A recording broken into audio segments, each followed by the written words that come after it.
Court తీర్పు వచ్చేంత వరకు ఏజెన్సీ ప్రాంతంలో నియామకాలు చేపట్టవద్దని 5వ షెడ్యూల్ ప్రకారం ట్రైబల్ నిరుద్యోగులతోనే పోస్టులను భర్తీ చేయాలని డిమాండ్ చేస్తూ పలువురు అభ్యర్థులు ఆందోళనకు దిగారు.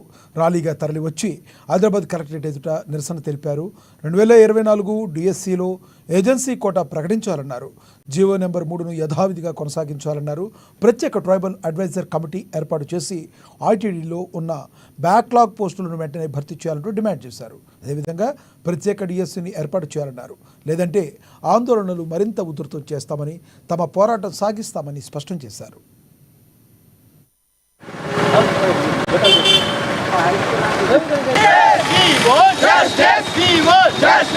ఏజెన్సీ ప్రాంతంలో కొత్తగా నిర్వహించిన డిఎస్సిలో ఏజెన్సీ కోటా ప్రకటించకుండా ఏజెన్సీలో ఉండే ఆదివాసీలకు ఈ ప్రభుత్వం అన్యాయం చేసింది. కాబట్టి ఏజెన్సీ ప్రాంతంలో ఉన్న నిరుద్యోగుల సమస్యలను పరిష్కరించాలని, అదేవిధంగా ఐటీడీఏలో ఎన్నో బ్యాక్లాగ్ పోస్టులు ఖాళీగా ఉన్నాయి. కానీ గత 12 సంవత్సరాల నుండి భర్తీ చేయకుండా గత ప్రభుత్వం కాలయాపన చేసింది.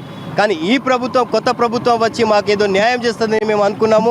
కానీ ఏజెన్సీలో కానీ ఇప్పటి వరకు 10 నెలలు గడుస్తున్నా కూడా ఏజెన్సీ ప్రాంతంలో ఇప్పటి వరకు ఒక పోస్టులు కూడా భర్తీ చేయలేదు. అదేవిధంగా ఈ కొత్తగా ఏర్పడిన డిఎస్సిలో మేము కోర్టుకు వెళ్ళడం జరిగింది. కోర్టు తీర్పు కూడా అనుకూలంగా వచ్చిన కోర్టు తీర్పులో కోర్టు ఆర్డర్ వచ్చినంత వరకు ఏజెన్సీ ప్రాంతంలో రిక్రూట్మెంట్ జరగవద్దని కూడా కోర్టు నుంచి తీర్పు వచ్చినా కూడా ఈ ప్రభుత్వం విడుదల చేసి 1:3 ప్రకారం ఇప్పుడు వెరిఫికేషన్ జరుగుతుంది. ఆ వెరిఫికేషన్ని ఏజెన్సీ ప్రాంతంలో నిలిపివేయాల.